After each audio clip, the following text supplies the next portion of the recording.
Welcome to Headline News 24/7. Please click like and subscribe. Ohio rally goer stands in salute behind Trump, then the president turns around. President Trump had yet another rally over this past weekend. He has been participating in several over the past month, all across the country, especially in Ohio.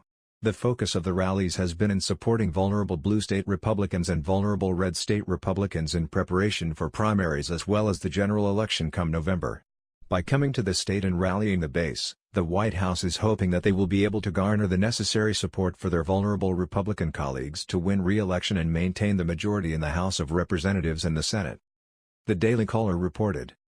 As President Trump walked into a rally Saturday evening in Ohio, a lone gentleman wearing an Army t-shirt stood at attention behind the podium, his right hand raised in a salute. The man watched the president circle the podium, standing firm and holding the salute until President Trump, turning to survey the crowd, snapped to attention and returned the salute. President Trump was in Ohio campaigning with Ohio State Senator Troy Balderson, who faces Democrat Danny O'Connor in a special election on August 7. That election is being held to determine who will replace retiring Republican Representative Pat Tiberi.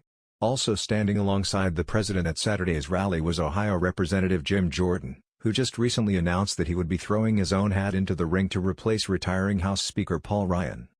While USA Today reported, President Donald Trump took aim at the investigation into Russian election meddling Saturday evening at an Ohio rally, then seemed to compare the two-year probe to a report about an alleged Chinese spy that worked for Democratic Senator Dianne Feinstein.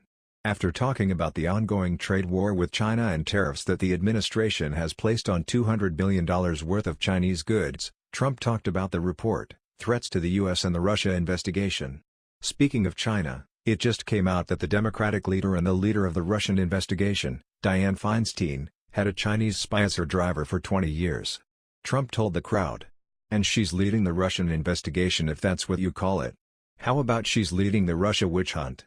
Feinstein is not running the special counsel investigation into Russian meddling in the 2016 election. It's headed by Robert Mueller and under the authority of U.S. Deputy Attorney General Rod Rosenstein. Feinstein addressed reports Saturday about the alleged spy by posting on Twitter that the situation dated back 5 years ago when the FBI alerted her to the possibility. The FBI told me 5 years ago it had concerns that China was seeking to recruit an administrative member of my California staff, she wrote. I took those concerns seriously, learned the facts and made sure the employee left my office immediately. The driver was terminated, she said, and he never had access to any sensitive information. Trump said that he likes the California Democrat, but I don't like the fact that she had a Chinese spy driving her and she didn't know it. He then appeared to mock that Feinstein is among one of many Democrats who has questioned Trump and his campaign's connections to Russia.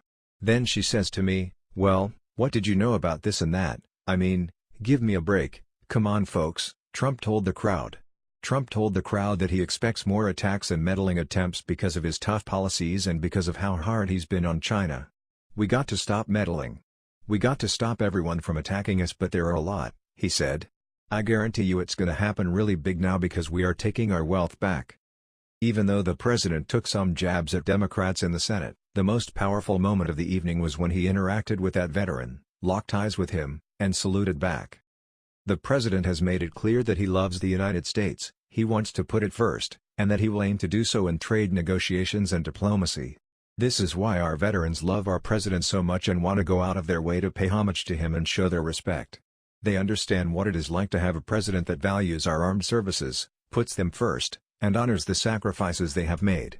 President Trump has always done that and will continue to that, and this is why he continues to win in his capacity as president. That was the news. We thought you might be interested in knowing about this. Please click like and subscribe. Thank you.